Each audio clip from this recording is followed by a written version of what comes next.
제가 그 운동을 다니고 있는 센터가 있습니다. 센터가 23년도에 오픈을 했어요. 그래서 23년도, 24년도, 이제 내년에 25년도 이제 햇수로 이제 만 3년이 되어가는 이제 정말 갓 지어진 센터입니다. 그런데 아직 지금 3년도 채 안 됐는데 이곳저곳 부실 시공으로 보이는 부분들이 벌써 이렇게 드러나더라고요. 얼마 전에는 타일이 한쪽 서로 이렇게 밀려갖고 한쪽이 가운데가 쑥 올라온 거예요.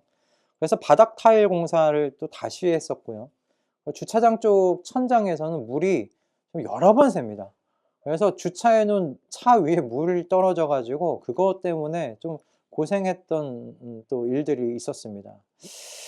그리고 벽에는 벌써 이제 금이 가기 시작을 했어요.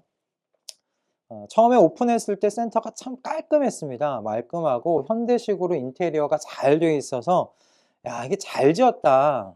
잘 지었다고 생각을 했는데 시간이 지나니까 어떤 부분이 어떻게 날림 공사가 되었는지가 속속들이 이렇게 드러나게 되는 것을 지금 요즘 확인하고 있습니다. 뭐 제가 길게 산 것은 아닌데요. 길게 산 것은 아닌데 이렇게 이게 건물뿐만 아니라 이런 일들이 사람에게도 시간이 지나면 사람에게서도 보여지더라라는 것이 이게 경험이 되는 것 같아요. 눈에 보이는 겉모습으로 사람을 판단할 것이 아니라는 것을 점점 더 이제 확신하게 되는 것 같습니다. 진짜 모습은 이 뒤에 내면에 감추어져 있는 것이죠. 그리고 거의 대부분 그 모습이 진짜 모습일 겁니다. 겉모습은 정말 말짱해 보이는데 그 속은 센터에서 보였던 것이 타일이 일어나고 천장에서 물이 새고 벽에 금이 가는 그렇게 무너져 가는 것이 진짜 모습으로 가지고 있는 사람들이 분명히 있겠다 싶은 것이죠. 여러분, 하나님의 아들 예수 그리스도께서 활동하시던 당시에 저는 성전이 바로 이와 같았다라고 생각을 합니다. 겉으로 보기에 그 헤롯 왕이 지은 성전이었는데 그 성전이 정말 멋있었습니다. 굉장히 웅장했습니다. 화려했습니다. 수많은 여행객들과 순례객들로 예루살렘 성전은 늘 붐볐어요. 그리고 예수님의 제자들도 헤롯 왕이 지었던 성전을 보고 어땠습니까? 감탄했잖아요. 정말 감탄했습니다. 와, 이런 성전이 어디 있는가? 감탄을 했습니다. 그 성전에서는 매일같이 제사가 드려졌어요. 성전의 제사의 연기가 끊이지 않고 올라갔고요. 그리고 매 절기들이 그 성전 안에서 잘 지켜졌습니다. 그러므로 누구나 생각했을 겁니다. 이 성전 안에 하나님께서 임재하여 계신다고 생각했을 겁니다. 하나님의 영광이 이 성전 지성소 안에 머물고 계신다라고 생각했을 겁니다. 하나님의 영이, 하나님의 영광이 그 성전에 있겠다, 임하여 있겠다 생각한 것이죠. 그런데 여러분, 실제는 무엇입니까? 실제는 그 이면에 있는 본 모습은 무엇입니까? 하나님의 영, 하나님의 영광은 그 성전에 계시지 않았어요. 그것이 진실입니다. 하나님의 영광, 그 영광은 예수라는 한 사람 안에 계셨죠. 사도 요한은 이 사실을 이렇게 말했습니다. 요한복음 1장 14절 말씀입니다. 같이 읽어볼까요? 자, 함께 읽겠습니다. 시작. 그 말씀은 육신이 되어 우리 가운데 사셨다. 우리는 그의 영광을 보았다. 그것은 아버지께서 주신 외아들의 영광이었다. 그는 은혜와 진리가 충만하였다. 하나님의 영광이 어디에 있습니까? 지금 아버지께서 주신 외아들의 영광이 어디에 있어요? 예수 그리스도. 말씀이 육신이 되어 오신 그분 안에 있다는 것을 말씀이 증명하고 있습니다. 이렇게 하나님의 영광, 하나님의 영광이 임하신 하나님의 아들 예수 그리스도께서 당신 자신을 두고서 이렇게 말씀하셨어요. 내가 성전이다 라고 말씀하십니다. 그렇기 때문에 예수 그리스도께서 이렇게 말씀하신 거죠. 이 성전을 허물어라. 본인 자신을 두고 이야기한 겁니다. 이 성전을 허물어라. 내가 사흘 만에 다시 세우겠다. 그렇게 말씀하신 것 아닙니까? 그리고 그렇게 말씀하신 대로 성전이신 예수 그리스도께서요, 십자가에서 죽으셨을 때 말씀하신 대로 성전이 허물어졌습니다. 그러나 3일 만에 부활하심으로 말씀하신 그대로 사흘 만에 다시 세우겠다 하신 말씀대로 사흘 만에 성전이신 예수 그리스도 그 몸이 부활하셨습니다. 성전이 다시 세워졌습니다. 여러분, 근데 참 아이러니한 것이 무엇이냐면 이렇게 성전이 허물어지고 성전이 세워지는 예수 그리스도께서 죽고 부활하심으로 성전된 예수 그리스도 당신 자신을 보여주실 때 여러분, 헤롯의 성전은 그대로 있었습니다. 헤롯의 성전이 어디 사라진 것이 아니었어요. 그대로 있었어요. 아니, 헤롯의 성전에도 변화가 일어났어요. 지성소의 장막이 위에서부터 아래로 찢어졌습니다. 그죠? 예수님께서 죽으셨을 때 지성소를 가리고 있는 장막이 위에서부터 아래로 찢어졌습니다. 그럼 장막이 찢어졌다는 건 하나님의 지성소 안으로 과거에는 1년에 한 번씩 대제사장만이 들어갈 수 있었는데 이제는 예수의 피로 죄 사함 받은 누구나 하나님께로 나아갈 수 있는 길이 열렸다는 것이죠. 그리고 여러분, 이 자체가 뭘 의미하냐면 이제 헤롯의 건물로서의 성전은 성전의 기능을 멈췄다는 걸 의미합니다. 누구나 하나님께로 나아갈 수 있는데 헤롯의 성전이 왜 필요하겠습니까? 지성소도 이제 의미가 없습니다.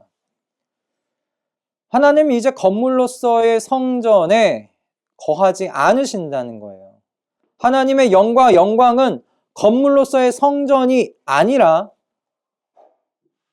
하나님의 사람들, 하나님의 백성들, 하나님께서 선택해서 모아놓으신 사람들의 모임인 교회에 하나님이 거하시는 새로운 시대가 열렸다라는 것을 말씀이 우리에게 전하고 있어요.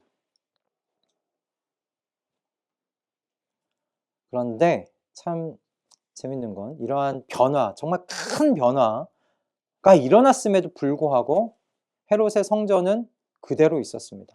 화려한 모습 그대로 있었습니다. 웅장한 모습 그대로 그곳에 있었습니다. 더 이상 하나님의 영광이 머물러 있지 않았지만 많은 사람들이 그것을 보지 못했어요.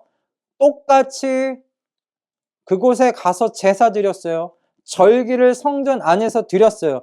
헤롯의 성전이 로마 제국에 의해서 무너지기 전까지 성전에서 하나님의 영광이 떠난 것을 모든 사람들이 알지 못했어요. 하나님의 영광이 그 웅장하고 화려한 헤롯의 성전에서 떠났음에도 불구하고, 그래서 각각의 하나님의 백성들 사이사이로 하나님께서 오셔서 거주하고 계시며 그 한 사람 한 사람을 성전 만들어주셨다는 것을 모른 채 건물로서의 성전만 바라보고 살았어요. 여러분, 이 일이요, 오늘 우리가 함께 읽은 에스겔 본문에 그대로 펼쳐지고 있습니다. 에스겔 저희가 11장에 보시면 하나님께서 성전이 있는 예루살렘을 어떻게 묘사하고 평가하시냐면 이 예루살렘에서 수많은 내 백성들이 죽었다라고 이야기해요. 수많은 사람들이 죽어서 모든 거리를 채웠다고 이야기합니다. 그래서 예루살렘 자체를 하나님께서 어떻게 비유하시냐면 가마솥이다라고 비유하세요. 왜요? 그 가마솥에 죽은 고기가, 사람이 죽었잖아요. 그 많은 사람이 죽은 것을 고기라고 표현하고 가마솥에 많은 고기가 그 안에서 삶아진다고 이야기하는 거예요. 그러니까 예루살렘 자체가 가마솥이 되었다는 거예요.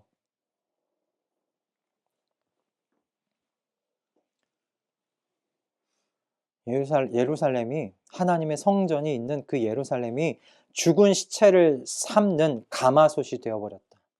하나님께서 직접 예루살렘을 그렇게 고발하십니다. 그럼 거룩하신 하나님께서 이 성읍에 머무실 수 있겠습니까? 없죠. 없습니다. 그래서 에스겔서 11장에선 하나님의 영광이 이 성전에서 떠나는 것을 보여줍니다. 하나님의 영광이 성전에서 떠나요. 더 이상 예루살렘 그 성전 안에 하나님의 영광이 머물러 있지 않아요. 하나님의 영이 머물러 있지 않아요. 그런데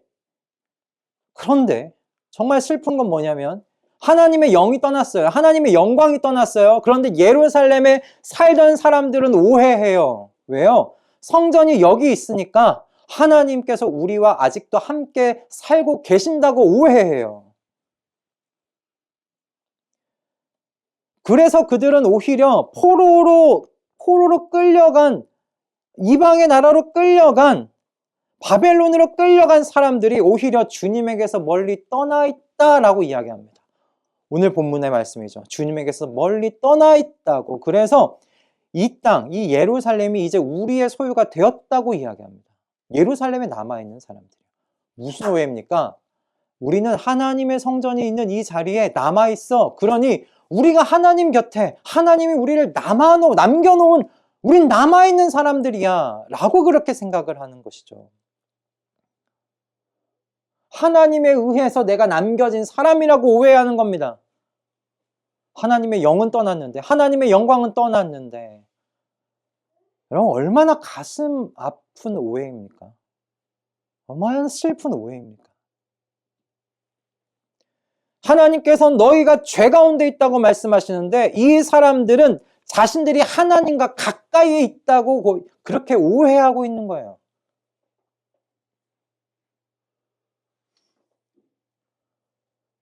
그럼 성전을 떠나신 하나님은 어디로 가셨는가?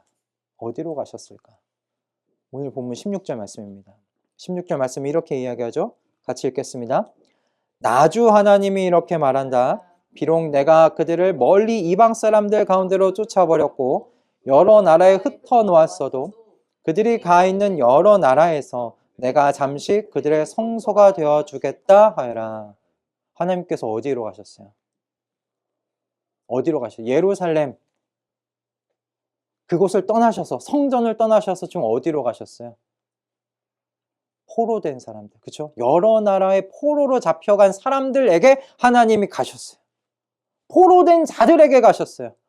한순간에 삶의 터전이 무너져버린 이 사람들에게로 하나님께서 가셨어요. 포로로 끌려갔다는 것은 여러분 그 삶의 터전을 빼앗겼다는 거예요. 삶의 터전이 없어졌다는 거예요. 친척, 가족 흩어졌을 수도 있어요. 절망과 슬픔과 좌절과 염려와 두려움으로 인생의 바닥에 쓰러져 있는 사람들 사이로 하나님께서 가셨어요. 뭐라고 말씀하십니까? 그들이 가 있는 여러 나라에서 내가 잠시 그들의 성소가 되어주겠다. 그들의 성소가 되어주시려고 그들 사이로 가셨어요. 성전을 떠나신 하나님의 영광이 인생의 밑바닥으로 떨어진 사람들에게 지금 임한 거예요. 참 아이러니하지 않습니까? 성전이 있는 예루살렘의 사람들은 자신들이 주님 곁에 가까이 있다고 생각하고 오히려 하나님과 멀리 떠나버렸다고 생각하는 이 사람들, 성전에서 떠났으니 하나님에게서 우리가 멀리 떨어져 나왔구나 라고 생각하는 이 이방의 사람들, 마음이 무너져버린 이 이방에 있는 하나님의 백성들 사이로 오히려 하나님께서 가셨어요. 하나님께서 그들 사이로, 그들 가까이로 가 주셨다는 거예요. 이거 얼마나 아이러니합니까? 여러분, 주님께서 계신 곳이 성전이죠. 그죠? 예루살렘에 있는 성전은 사실 그러면 더 이상 성전이 아닌 거예요. 그건 건물이죠. 주님의 성전이 지금 어디로 옮겨졌습니까? 이방인의 땅에 포로로 끌려간 사람들 사이에 지금 성소가 새로 세워졌습니다. 건물이 아니라는 거예요. 건물이 아니라 하나님께서 선택하신 하나님의 백성들, 건물이 아닌 사람들 사이에 하나님의 성전이 세워졌습니다.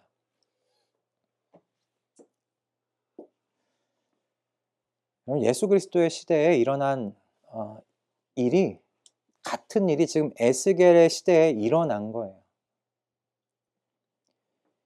에스겔의 시대에도 하나님께서요, 건물로서의, 지금 보이는 이 건물로서의 성전이 아니라 하나님께서 택하신 사람들, 여러분 한 명 한 명의 사람들 그 사이에 오셔서 여러분들이 성전이 되실 수 있도록 하신 거죠. 에스겔의 이 말씀도 마찬가지 아닙니까? 그들의 성소가 되어주겠다. 그 한 사람 한 사람이 성소가 되었습니다.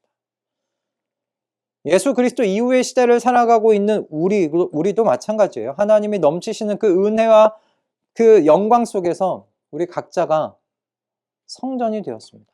하나님이 함께 사시는, 하나님이 거주하시는 여러분 성전이 되었습니다. 그런 영광의 시대를 살아가고 있어요. 예루살렘 성전에 임하셨던 하나님의 영광이 여러분 지금 각자에게 임하셨고요. 거주하고 계시고요. 그렇게 여러분과 함께 하나님께서 살고 계십니다. 놀라운 일입니다, 사실. 놀라운 일입니다. 여러분 이 사실을 믿으십니까? 이 사실을 믿으십니까? 여러분이 성전이 되셨다는 것을 믿으십니까? 여러분 안에 하나님께서 오셔서 지금 함께 살고 계시다는 것을 믿으십니까? 하나님께서 임재하신 곳이, 하나님께서 거주하시는 곳이, 하나님께서 계시는 그곳이 바로 성전이라는 사실을 여러분 믿으십니까? 여러분 이제 건물로서의 성전이 아닙니다. 그런 시대에 우리 살아가고 있지 않습니다. 건물로서의 성전의 시대는 끝이 났습니다. 그러므로 여러분 사실 그 언어를 좀 똑바로 해야 되는데, 교회 건물을 보고 여러분 성전이라고 하시면 안 됩니다. 그건 성전 아닙니다. 건물입니다. 성전은 누구냐면 하나님이 임재하여 지금 같이 살고 계신 여러분 한 사람 한 사람이 성전입니다. 성전인 사람들이 모여서 예배드리는 예배당이라고 하십시오. 눈에 보이는 건물, 그 성전 아닙니다. 여러분이 성전입니다. 그래서 한 가지 질문을 우리가 던지게 되는 거예요. 왜 하나님께서 그럼 흩어진 이 사람들에게, 삶의 터전이 무너진 이 사람들의 성소가 하나님이 되어주셨는가 하는 거예요. 왜 하나님의 백성 한 사람 한 사람이 지금 오늘 성전 되게 하셨느냐라는 거예요. 저는 오늘 본문 17, 18절의 말씀이 이 질문에 대한 답이라고 생각을 했어요. 17, 18절 말씀인데 함께 좀 읽어보도록 하겠습니다. 자, 함께 읽겠습니다. 그러므로 너는 포로가 된 동포들에게 이르기를, 나 주 하나님이 이렇게 말한다. 내가 여러 민족 속에서 너희를 모아들이고 너희가 흩어져 살고 있는 그 여러 나라에서 너희를 모아 이스라엘 땅을 너희에게 주겠다 하여라. 그들이 그곳으로 가서 그 땅에 보기 싫고 역겨운 우상들을 그 땅에서 다 없애버릴 것이다. 아멘. 여러분 이 말씀을 읽으시면 머릿속에 구약의 다른 이야기가 좀 떠오르셔야 되는데, 어떤 이야기가 혹시 떠오르십니까? 구약에 어떤 이야기가 좀 떠오르세요? 그러면 어떤 책이 떠오르십니까? 구약에. 출애굽기와 여호수아의 이야기가 혹시 떠오르지 않으십니까? 출애굽기와 여호수아의 이야기. 이 이야기 속에 좀 그 이야기들이 흩어져 있죠. 그럼 새로운 출애굽의 이야기, 그리고 정복 전쟁의 이야기 같지 않으세요? 이 말씀 자체가. 그럼 흩어져 살고 있는, 그죠? 여러 민족 속에서 너희를 모아드리고 흩어져 살고 있는 그 여러 나라에서 너희를 모아드립니다. 그럼 무슨 얘기예요? 그 나라에서 빼오시겠다는 거잖아요. 새로운 출애굽 하겠다는 하나님의 말씀이시죠. 포로로 살던 그곳에서 하나님께서 하나님의 백성들을 모아들이십니다. 그죠? 모아들이십니다. 그리고 하나님이 모아들이신 그 백성을 통해서 어떻게 하겠다고요? 이스라엘 땅을 너희에게 주겠다고 말씀하세요. 하나님이 택하신 그 땅으로 보내서 점령하게 하시는 거죠. 여러분, 출애굽 시기에 왜 이스라엘 백성들을 애굽에서 빼내셔서 가나안 땅, 약속의 땅으로 보내셨습니까? 하나님께서 가나안 땅을 이스라엘 백성들에게 더 일찍 주실 수도 있었는데, 아브라함 시대에도 주실 수 있었는데 안 주셨던 이유가 무엇이었습니까? 가나안 땅에 죄가 아직 창궐하지 않았기 때문이었습니다. 죄가 아직 충만하게 그 땅에 있지 않았기 때문이었다고 이야기하셨습니다. 가나안 땅을 이스라엘 백성들에게 그래서 주셨다는 건 그 땅이 죄가 넘쳐났기 때문이었습니다. 그래서 이스라엘 백성이 하나님의 몽둥이가 되었죠. 하나님의 몽둥이가 되어서 가나안에 살던 민족들을 몰아내고 그 땅 차지하게 하신 겁니다. 그리고 같은 일이 지금 다시 반복되고 있는 거예요.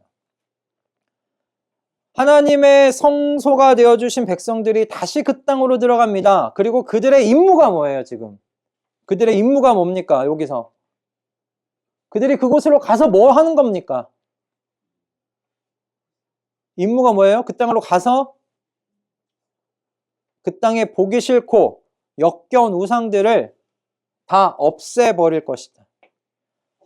그 땅에 보기 싫고 역겨운 우상들을 청소하는 것이 이 사람들의 일입니다. 이 사람들의 몫입니다. 이 사람들의 임무입니다.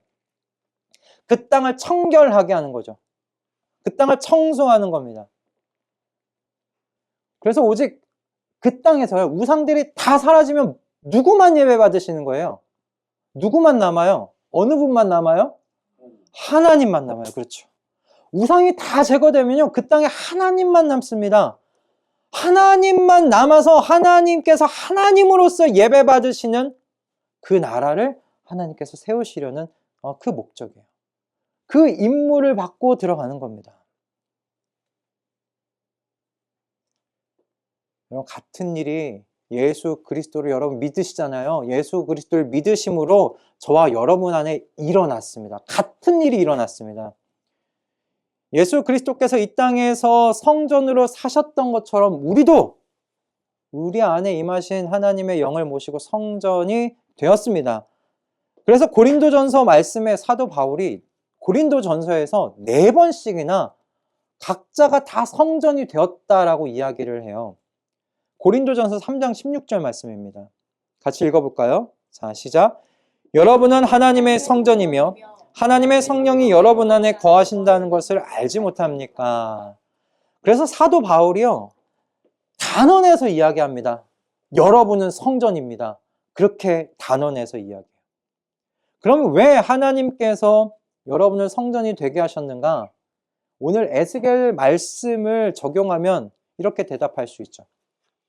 그 땅에 보기 싫고 역겨운 우상들을 다 없애버리는 청소를 하게 하시려고 여러분들을 성전 되게 하신 겁니다. 오직 하나님만이 하나님 되시는 그 나라가 여러분 안에 임하게 하시기 위해서 여러분이 성전 되게 하신 겁니다. 하나님께서 여러분의 하나님이 되시고 여러분이 하나님의 백성이 되는 새로운 삶을 살게 하시려고 여러분 성전 되신 겁니다. 하나님이 여러분의 하나님이 되시고 여러분은 하나님 백성 되는 겁니다. 우상들의 백성들이 아니라, 돈의 백성이 아니라, 재물의 백성이 아니라, 육신의 사람의 백성이 아니라 하나님 백성이 되게 하시려고 여러분 성전 되게 하신 겁니다. 고린도후서 6장 16절의 말씀 사도 바울이 똑같이 이렇게 이야기합니다. 같이 읽어보겠습니다. 시작. 하나님의 성전과 우상이 어떻게 일치하겠습니까? 우리는 살아계신 하나님의 성전입니다. 그것은 하나님께서 말씀하신 바와 같습니다. 내가 그들 가운데서 살며 그들 가운데로 다닐 것이다. 나는 그들의 하나님이 되고 그들은 내 백성이 될 것이다. 아멘. 똑같이 말씀하고 있지 않습니까? 여러분 성전된 것은 우상을 제거하기 위함입니다. 여러분 안에서 역겨운 우상들을 청소하기 위함이십니다. 그래서 여러분 안에 우리의 삶 가운데 오직 하나님만이 남아 계시도록 하시기 위하여입니다. 하나님이 여러분의 하나님이 되시고 여러분은 하나님의 백성이 되는 놀라운 삶을 사시게 하기 위해 하나님께서 우리를 성전되게 하신 줄 믿습니다. 여러분, 이 말씀으로 보건대 분명한 것은 하나님께서 우리 안에 그 우상을 제거하시기 위함입니다. 문제는 그런데 이 우상을 제거하는 것이 이게 쉬워요, 어려워요? 여러분 쉬우세요? 돈 사랑하는 것 지금 딱 잘라내기 쉬우세요? 사람들에게 인정받기를 소원하는 그 마음을 딱 잘라내기가 참 그렇게 쉬우세요? 여러분 어렵습니다. 어렵습니다. 하나님보다 더 사랑하며 살았던 것들을 하루아침에 그거 딱 잘라내기가 여러분 그거 만만치가 않습니다. 만만치가 않아요. 여러분 그래서 이 새로운 일들을 해 나아가기 위해서 하나님께서 우리 안에 놀라운 일을 하나 이루어 주셨는데 그게 뭐냐면 오늘 본문 19절의 말씀입니다. 제가 읽어드리도록 하겠습니다. 그때 내가 그들에게 일치된 마음을 주고 새로운 영을 그들 속에 넣어주겠다. 내가 그들의 몸에서 돌같이 굳은 마음을 없애고 살같이 부드러운 마음을 주겠다. 아멘. 하나님께서 성령을 보내셔서 저와 여러분 안에 놀라운 일을 일어나게 하셨어요. 이제 여러분들에게 자연스러운 일이 뭐냐면 여러분들에게 자연스러운 일은 하나님의 명령에 기꺼이 순종하는 것이 여러분들에게 자연스러운 일이 되었어요. 여러분 그게 아직 부자연스럽다, 억지스럽다, 다시 생각해 보셔야 돼요. 내가 지금 잘 믿고 있는 건지, 내 믿음이 바른 믿음인지. 하나님께서 분명히 우리 마음 가운데 그런 마음을 지금 부드러운 마음을 주셨다고 이야기하고 있어요. 새로운 영을 넣어주셨다고 말씀하고 계세요. 그 이야기는 뭐냐면 힘들죠. 잘 안 되는 건 알아요. 잘 안 돼서 답답하긴 한데 마음에 어떤 마음의 소원이 있냐면 내가 하나님께서 주신 명령대로 잘 살아보고 싶어. 잘 살아보고 싶다는 그 마음이 있어요. 순종하고 싶다는 그 마음이 그 안에 있다고요. 그래서 순종하면서 사는 삶이 나한텐 자연스러운 삶이 되었다는 거예요. 자연스러운 삶이 됐다고 해서 쉬워졌다는 얘기가 아니에요. 쉬워졌다는 얘기가 아닙니다. 그 방향으로 가는 게 자연스러워졌다는 이야기예요. 하나님 말씀에 순종하는 게 부자연스러운 일이었는데 기쁜 일이 아니었는데 이렇게 바뀌었다는 이야기입니다. 물이 흘러가듯 자연스러운 것이 되었다는 말씀입니다. 하나님께서 우리 안에 이런 새로운 마음을 주셨어요. 그걸 우리는 부드러운 마음이라고 이야기를 해요.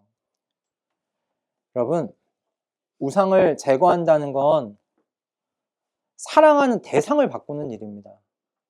사랑하는 대상을 바꾸는 일입니다. 돈을 사랑하고 나를 사랑하고 사람을 사랑하고 인정받는 것을 사랑하고 술과 집과 차와 성을 사랑했던 그 대상을 하나님으로 바꾸는 일이 우상을 제거하는 겁니다. 하나님이 내가 가장 사랑하는 대상이 되는 것이죠. 그것이 우상을 제거해 나아가는 일이에요. 하나님을 사랑하는 일이 쉽지가 않죠. 왜냐하면 하나님을 사랑하려고 하면 여러분들이 같이 따라 나와서 자연스럽게 되는 일이 하나가 더 있어요. 뭐냐면 이웃을 사랑하는 것이 같이 따라오기 때문입니다. 하나님을 사랑한다는 말이요, 곧 이웃을 사랑한다는 말과 똑같아요. 하나님을 여러분 사랑하면서요, 여러분의 이웃을 미워할 수가 없습니다. 여러분 하나님 사랑하면서 남편 미워하면서 살 수 없습니다. 하나님 사랑하면서 아내 미워하면서 살 수 없습니다. 하나님 사랑하면서 자녀를 미워하면서 살 수 없습니다. 친구를 미워하면서 살 수 없고요. 직장 동료들에게 모질게 대하면서 그들을 핍박하고 억압하고 착취하고 그렇게 살아갈 수가 없습니다. 도저히 그럴 수가 없습니다. 하나님을 사랑하면서 그렇게 살 수가 없습니다. 그러므로 하나님을 사랑하는 것과 여러분 이웃을 사랑하는 것, 그건 동전의 앞뒷면과 똑같습니다. 그런데 문제는 뭐냐면 남편과 아내와 이웃과 직장 동료들이 사랑할 만한 상대이지 않을 때가 많다는 게 문제죠. 이게 문제입니다. 하나님 내가 사랑하고 싶은데 그러자면 내 옆에 있는 사람을 사랑해야 돼요. 근데 그 내 옆에 있는 사람이 그렇게 사랑스럽지 않을 때가 너무 많은 거예요. 꼴 보기 싫을 때가 많고 미울 때가 많고 내 마음 다치게 만들 때가 많고 내 마음에서 불나게 만들 때가 많고 이들을 사랑으로 안으려니까 아파요. 아파요. 너무 아파요. 못 안겠어요. 가시가 너무 많아서 아파요. 안으려니까. 피가 나는 것 같아요. 이 심장에서. 그럼에도 하나님의 큰 계명 실천해 보고자 하는 것이 주님께서 내게 살같이 부드러운 마음을 주셨다는 증거죠. 하나님의 아는 은혜를 아는 새로운 영을 우리에게 불어 넣어 주셨다는 증거죠. 그런 부드러운 마음이 내 남편과 아내와 이웃과 직장 동료들을 사랑하여 보려고 이 부드러운 마음으로 안을 때 여러분 깨닫게 됩니다. 내 주님께서 나를 안으시려고 나를 사랑하시려고 하다가 얼마나 아프셨는지를 깨닫게 됩니다. 그때 오히려 깨달아요. 하나님의 사랑이 그냥 가만히 앉아서 말씀 묵상한다고 더 그 사랑이 깊이 깨달아질까요? 아니요. 내가 당해봐야 돼요. 내가 미워하는 사람을 사랑해 보려고 하면서 아프고 고달프고 내 마음에 찢기고 피가 나봐야 하나님께서 나를 어떻게 사랑하셨는지를 알아요. 주님께서 나 안으시려다가 이렇게 아프셨겠구나. 주님께서 나 이렇게 사랑하시려다가 피 흘리셨겠구나. 내게도 이렇게 가시가 많은데 주님께서 나 사랑하시고 안으시려다가 얼마나 아프셨을까? 여러분 말씀 가만히 앉아서 묵상한다고 하나님 사랑 깨닫는 거 아닙니다. 내 옆에 있는 미워하는 사람, 마음 안 가는 사람, 그럼에도 하나님께서 부드러운 마음 주셔서 안아보라고, 사랑해보라고, 품어보라고 하셨을 때 그것에 내가 순종해 볼 때 그때 깨닫는 겁니다. 하나님께서 이렇게 나를 사랑해 주셨구나. 이렇게 나를 사랑해 주셨구나.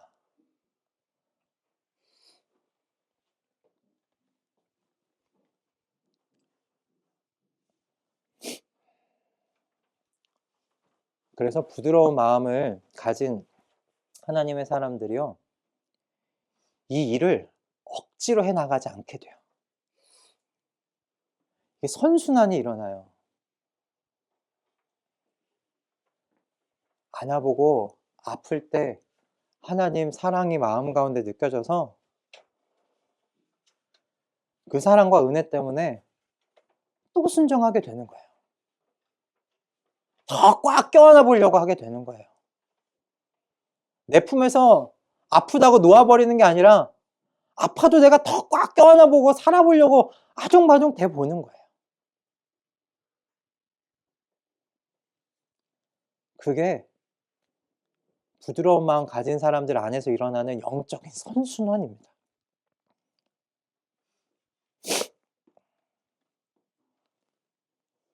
주님께서 내게 그렇게 하셨으니 나도 주님의 뒤를 따라가 보겠다고 헌신하는 마음으로 여러분이 사랑의 십자가를 지고 주님들을 따르게 되는 것이죠.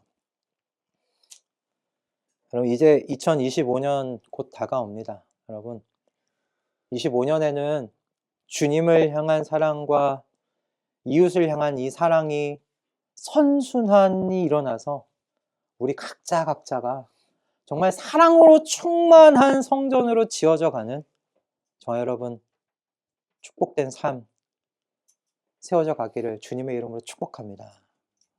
하나님을 사랑하기에 나의 남편과 나의 아내와 나의 자녀와 나의 이웃과 직장 동료를 사랑하면 깨닫게 됩니다. 하나님께서 나를 어떻게 사랑하셨는지를 알게 됩니다. 얼마나 아프셨을지를 알게 됩니다. 그러면서 주님을 향한 우리의 사랑이 더 깊어지게 될 줄로 믿습니다. 이 영적 사랑의 선순환이 2025년 한 해 우리의 삶 가운데 충만하게 일어나기를 소원하고 기대하실 수 있기를 주님의 이름으로 축복합니다. 여러분 이렇게 여러분 순종하고 살아가는 것이 여러분 이 작은 교회를 가장 충실하게 잘 섬기는 거예요.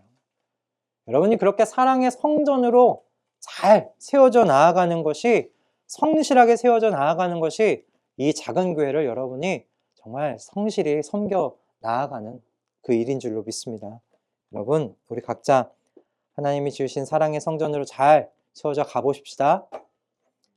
하나님을 사랑하십시다. 여러분의 이웃인 남편을, 아내를, 자녀를, 그리고 직장 동료와 친구와 모든 삶의 이웃들을 사랑하십시다. 그것으로 여러분의 삶 안에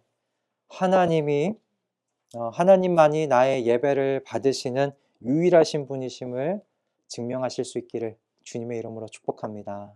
아멘.